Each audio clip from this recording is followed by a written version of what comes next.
So we've learned about reference angles. Now we're going to use reference triangles to find our trig ratios. Woohoo! Use the reference triangle to find sine of 2 pi thirds. Okay, but before we do that, let me just go over one thing that I hinted at in another video that I made. We've got some common angle measures that we do see all the time. You probably have noticed this as you were working on your reference angle assignment, okay, your progress track. Now, pi 6 is a very common angle measure. Pi 6 is the same thing as 30 degrees. Pi fourths is the same thing as 45 degrees. And pi thirds, take a wild guess.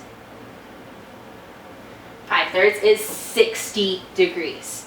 So that information is going to be very helpful so that when we start finding our reference angles, we'll know what kind of right triangle we're really using here. So use reference triangle to find sine of 2 pi thirds. Well, first, let's find 2 pi thirds before we start worrying about sine. Like we were doing with the reference angles, let's label some stuff.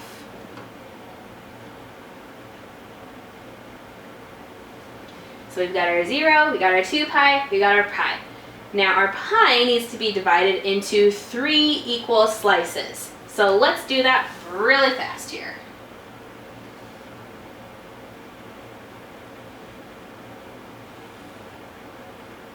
I'm going to try and fix this one so it's a little bit better because that was not super even. Okay, that's a little bit better. And as a reminder, this is not perfect, but here is our semicircle.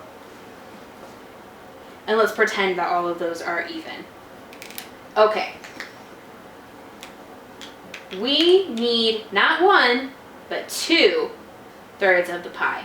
Okay, so if one of these is 1/3, 1, 2 thirds. Okay, so here's our angle measure right here. That's 2 pi thirds. But we need our reference angle. That's what we really need. We need to know what this guy right here is. Well, if this is 1/3 and 1/3 of the pi, then this must be 1 pi third. Now, it might be helpful if we switch to degrees so we know what kind of triangle we're going to work with. So let's say that this is 60 degrees.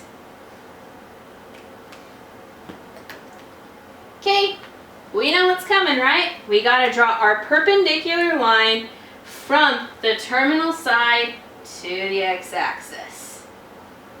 You guessed it, we're working with a 30, 60, 90 triangle. Okay, so in case we forgot what those values are for a 30, 60, 90 triangle. Remember, the hypotenuse length is always going to be 2 on a 30, 60, 90 triangle.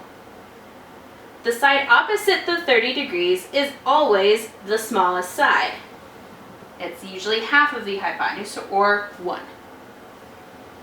Which leaves our remaining leg of the triangle to be square root of 3 by Pythagorean theorem. You don't believe me? Let's check it. 2 squared equals 1 squared plus b squared. 4 equals 1 plus b squared minus the 1 over. I think you get the picture, right? You take the square root, b ends up being the square root of 3. Okay, that's all well and good, but which side's my opposite? Which side's my adjacent?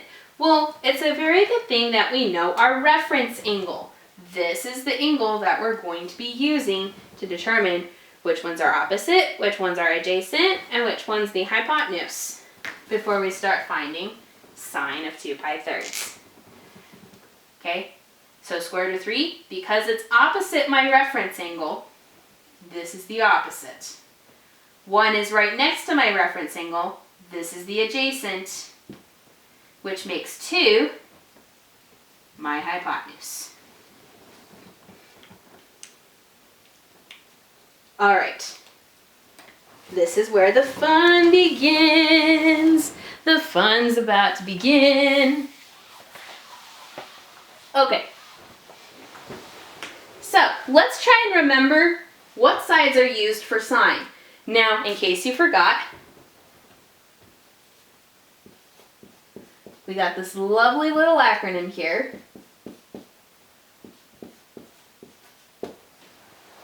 To help us remember what sides are used with sine.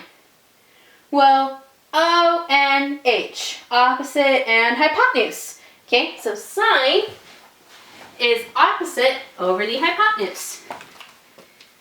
Very convenient. So sine of 2 pi thirds is the square root of 3 over 2. Finished! I'm going to do at least 2 more so that you just get the practice of doing the reference triangles when we're trying to find those trig functions.